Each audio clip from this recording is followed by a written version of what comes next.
Robin Padilla, iginiit na hindi niya itinaka si Senador Bato de la Rosa nung madaling araw ng May 14. Nakisabay lang daw to sa kanyang sasakyan at ibinaba niya sa Makati.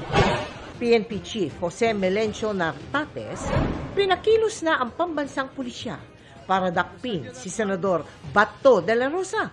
Lahat ng PNP units ay binigyan natin ng direktiba. Pati National Bureau of Investigation nag-deploy na ng tracker team.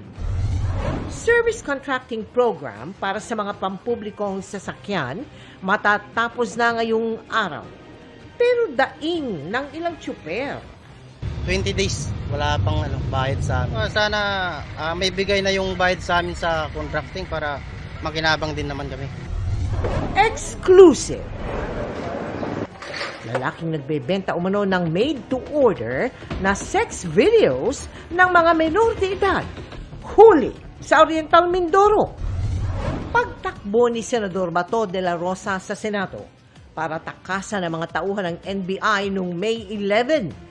Ginawa na rin ng video game at Task Force Firewall star Kylene Alcantara in her self-love era, pero ready nga bang pumasok muli sa relationship? Are you single and ready to mingle? I mean, this is Philippine culture. Live mula sa GMA Network Center, ito ang 24 Oras. Magandang gabi po, Luzon, Visayas at Mindanao. Pinatutunton at pinaaresto na ni PNP Chief Police General Jose Melencio Nartates Jr. sa buong pulisya si Senador Bato de la Rosa sa bisa ng warrant of arrest mula sa International Criminal Court o ICC. Pero panawagan ng PNP Chief kay De La Rosa, sumuko na lamang. Inihingi na rin ang senador ng Red Notice mula sa Interpol. Nasa Pilipinas pa naman umano si De La Rosa pero ayaw kumpirmahin ng pulisya kung nasusundan nila ang mismong lokasyon nito.